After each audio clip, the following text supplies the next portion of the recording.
Now that we have our pen, we'll go over that again real quickly here. So today, what is today? Today is July 5th, so day after the 4th, July 5th, and we've got some interesting perks this time around. 1,500 iridescent shards, as always, for this event. We're gonna hit no here. We've got two that we obviously don't use a whole lot. We haven't unlocked them completely, but basically, what For the People does is it allows you to trade one of your health states to heal up another survivor, a teammate, one health state, either from dying or from injured. Then you become injured and broken. It's got a cooldown. Cool perk, right? Absolutely is a cool perk. It can be used to enable some perks like uh, made for this, so you can get that speed boost. You can run it with some other things as well, just to try to combo. Where it fits in the meta, that's a tough one. Zarina, we will point out, is behavior IP, so you can buy her with the iridescent shards, use blood points to get the perk. She also has off the record, so two real good perks there. That's probably the route we would go. But how we're going to score this between our meta, off meta, meme, I think this is one of those ones that's kind of off meta in the right build, but you also get a lot of meme value out of it as well.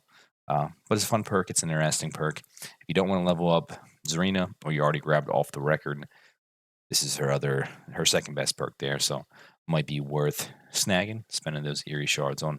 We definitely like it. This is a check mark for us. This is a good one to pick up. All right, so our second survivor perk is Appraisal, which is an LOD perk. And basically, you start with 3 tokens.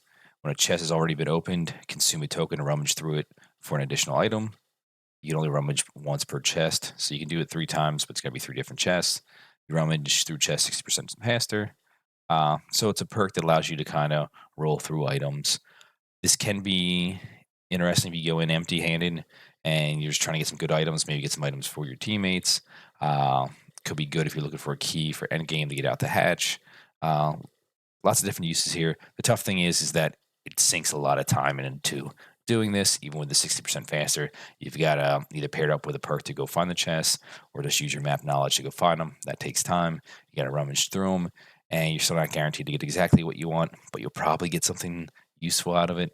It's one of those perks that there's value there, right? Items are valuable, but you're sinking a lot of time that could be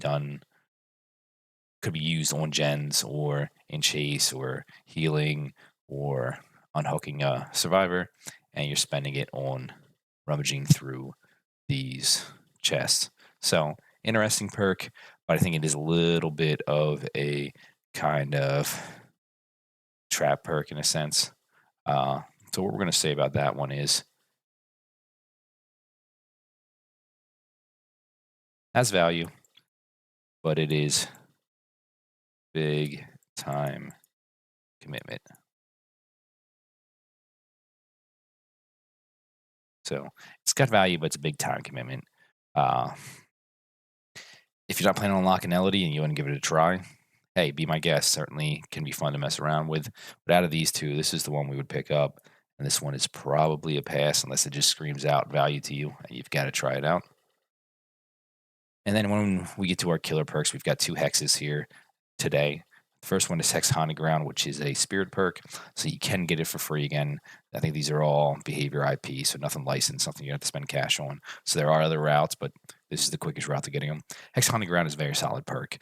Basically, you start with 2 hexes that are Haunted Ground hexes. So just by doing that, it helps protect other hexes that you bring along because it's more likely that they'll cleanse this than the other hex that you bring along.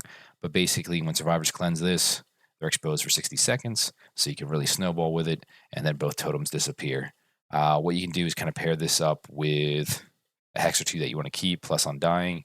If they cleanse this first, Undying keeps another proc of it around, and you can get a lot of value out of Haunted Ground. But you also can have just the luck of the draw with whatever they cleanse. They get a different one instead of this, and they just leave this up all game. You get no value out of it. So it's how all hexes are. It is kind of a gamble, but this is definitely a good perk. It's a solid perk, and we're kind of going to give this one of those kind of off meta second tier tags, and basically just because I think a lot of hexes, most hexes, if not all hexes, are kind of second tier right now.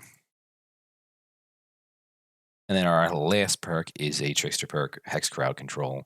And basically, what this does is the entity blocks windows for 20 seconds after survivor performs a rush vault. So this is just a perk that's going to block vaults, force them into other tiles. Can be useful, right? Bamboozle, other perks are useful. This one's tied to a hex, but if you're running a hex build anyway, this can be very good. And it's one of those things with Bamboozle, you've got to yourself step through it. That might not be the best play. With this, Survivor vaults it quickly. Boom, it's locked out. You can go a different direction, force them that way, probably get a hit. So this one's good. Uh, I don't know if you play it on its own over Bamboozle, but if you're running a hex build anyway, then this might be one that you plug in there. So I think it's going to be the same thing we said before, kind of off meta, second tier hex builds.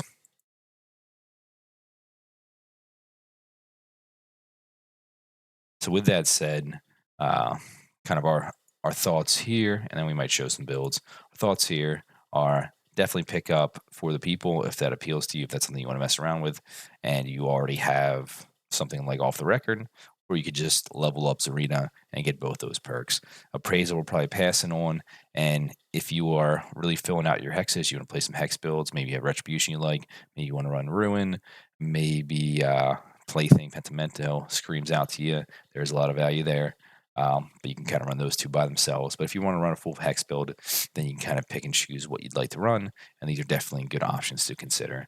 So definitely would say this is the best perk there for the people. And these are considerations. And that's probably a pass. So those are kind of our thoughts on the perks for the shrine today. 7.5.23. And now we'll jump over, we'll show a couple builds, some ideas that we have, and then we may get into some gameplay, some dailies, may finish up our riffs for the Masquerade event, and might try out some of these or do viewer requests as well. So stick around for that, but we will quickly show some builds.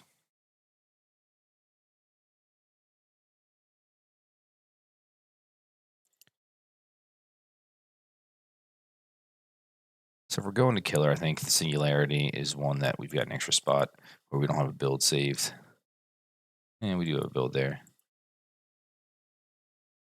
We have 3 builds on her. Do. And we're 3 building on everybody right now. And then we'll jump to one that we know we have a hex build here. So this is a hex build we like to run a lot. Pentimento Plaything is very good, and Retribution kind of pairs up with Lethal. But you absolutely could run something like this and then throw in Crowd Control there as a chase perk, right? So that could fill in here as well. You can go. I'm trying to think who has one. I know I have this on Pinhead here. So here, Pinhead, we have Plaything Pentimento Ruin. If you run this package, you could sub out Ruin, right? This might be your slowdown. You probably don't want Ruin. You don't think it's good enough anymore. You definitely could put Crowd Control right in that spot. And now you got kind of a chase perk, a location perk, and then some slowdown / chase perks as well. Something like that could be good as well. We'll put Ruin back on there for when we're playing later. And then we'll jump over to Clown, who is one that we know we have a good build to showcase Haunted Ground on. And that's one right here, right? So Haunted Ground does a great job of pairing with Devour and also protecting Devour, right? So you're trying to get exposed through Devour. You might get some procs there that protect this. And like we said, pair it up with Undying. Now you hopefully get 2 procs of this before they cleanse this. You get up to your 3 tokens here, your 5, and you start one-shotting and more in people. It just, when it goes well, it goes really well. And then it's kind of that risk-reward with the totems. So those are the 2 killer perks. Now, if we're talking survivor perks, Appraisal will probably passing on, but this is a build that we think is kind of like a meta build right now, right? We've got Made for This, Resilience, Hope. It's kind of the combo there. Windows of Opportunity is just kind of help you in chase. But if you feel like you can string tiles together fine on your own, you absolutely could fit for the people right in here, right? And now you have a way to enable Made for This while also getting value and helping out your teammates. So definitely a solid build right here with some strong perks, and you're getting a lot of use, hopefully, out of for the people. And I think you should get the endurance stack as well, right? Because you are technically healing, so you get that combo there as well. So those are kind of recommended builds that we have. But we're gonna jump into some games here, but we'll stop the video. This will be up on YouTube, so hopefully we see you guys in the comments on stream or sometime in the fog. I'm Smig. I'm signing off. But if you liked any of this content, hopefully it was helpful. Hit that subscribe button and help us grow. Appreciate it.